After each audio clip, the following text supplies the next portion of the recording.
During his search for fossils, Loren Eiseley spent much time hiking through the high plains on scorching summer days.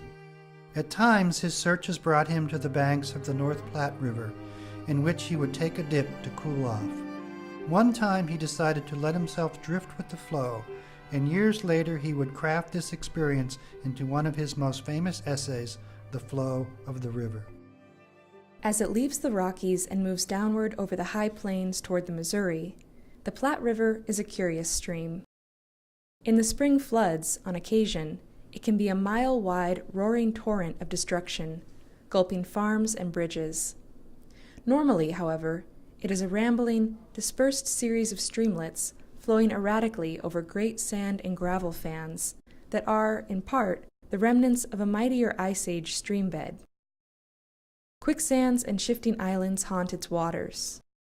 Over it, the prairie sun beats mercilessly throughout the summer.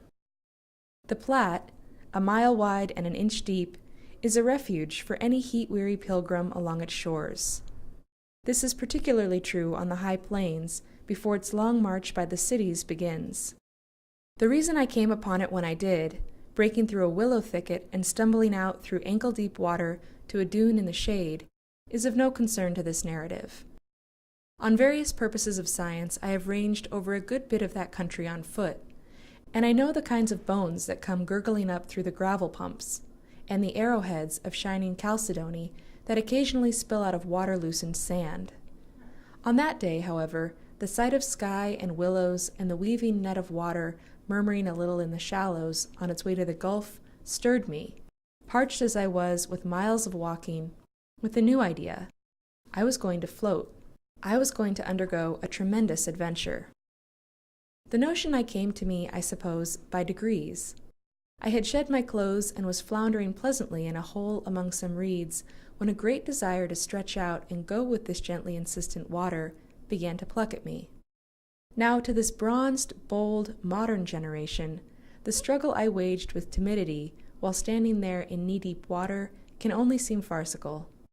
Yet actually for me it was not so. A near-drowning accident in childhood had scarred my reactions.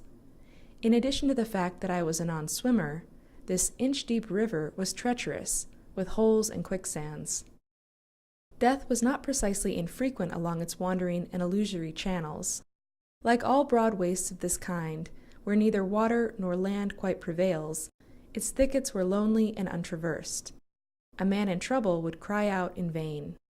I thought of all this, standing quietly in the water, feeling the sand shifting away under my toes. Then I lay back in the floating position that left my face to the sky and shoved off. The sky wheeled over me. For an instant, as I bobbed into the main channel, I had the sensation of sliding down the vast tilted face of the continent. It was then that I felt the cold needles of the alpine springs at my fingertips, and the warmth of the Gulf pulling me southward. Moving with me, leaving its taste upon my mouth, and spouting under me in dancing springs of sand, was the immense body of the continent itself, flowing like the river was flowing, grain by grain, mountain by mountain, down to the sea. I was streaming over ancient seabeds thrust aloft, where giant reptiles had once sported. I was wearing down the face of time and trundling cloud-wreathed ranges into oblivion. I touched my margins with the delicacy of a crayfish's antenna and felt great fishes glide about their work.